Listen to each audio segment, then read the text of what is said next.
Mas, kita makan siang di restoran Padang Jalan Juanda yuk. Demikian telepon singkat yang langsung saya jawab dengan perkataan iya. Inilah telepon dari mitra saya, ayah angkat saya, seorang yang 20 tahun usianya di atas saya yang merupakan mitra saya lebih dari 25 tahun. Saya juga komisaris di perusahaannya dan memiliki saham kecil di organisasinya. Dan itu dulu sebelum strategi lain muncul di kemudian hari. Bisnis dipegang olehnya lebih ada 16 perusahaan. Dan saya respect sekali dengan beliau, seorang asli Bali. Beliau adalah ayah angkat saya.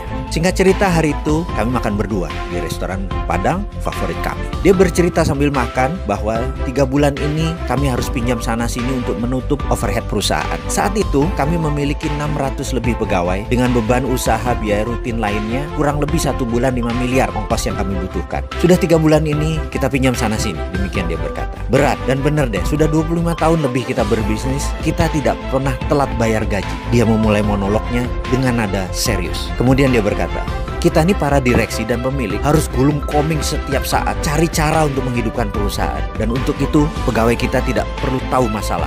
Namun kali ini berat sekali. Lalu dia menatap saya. Ada saran nggak, Mas? Demikian dia berkata kepada saya yang lagi mengunyah makanan. Saya pun menjawab demikian.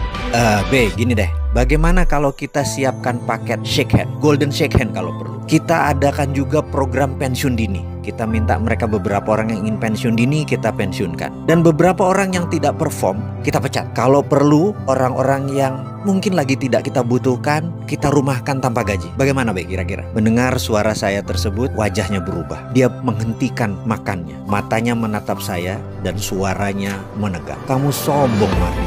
Gak ada rumus pecat karyawan itu. Gak ada yang namanya dirumahkan.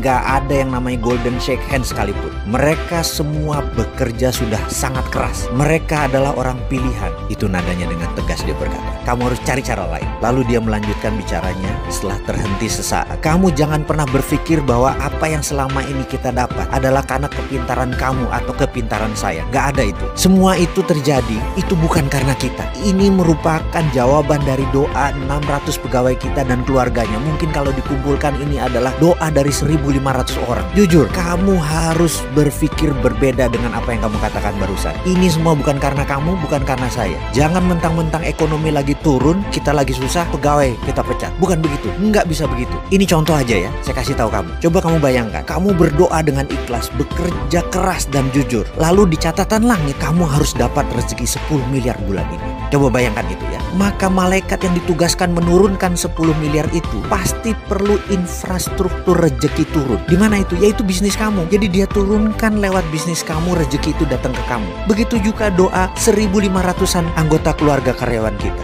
Begitu mereka harus dapat rezeki, di langit mereka tercatat mereka harus dapat rezeki. Maka malaikat itu kan menurunkan melalui perusahaan kita. Itulah yang membuat perusahaan kita berdiri lebih dari 25 tahun. Jadi itu bukan karena kepintaran kamu, bukan karena jabatan kamu, bukan karena saya. Kita ini hanya penyambung jalannya rezeki. Usaha kita itu adalah infrastruktur keluarga pegawai kita untuk rezeki itu turun ke mereka. Faham kamu? Jangan sombong kalau berpikir. Jangan mentang-mentang kamu pemilik. Cabut kata-kata kamu itu. Cari kata-kata lain, cari cara lain. Saya terdiam. Sekali lagi, sudah puluhan kali saya terdiam mendengar monolognya. Saya merenungkan kata-katanya bahwa usaha itu hanya infrastruktur rezeki keluarga kita dan pegawai kita.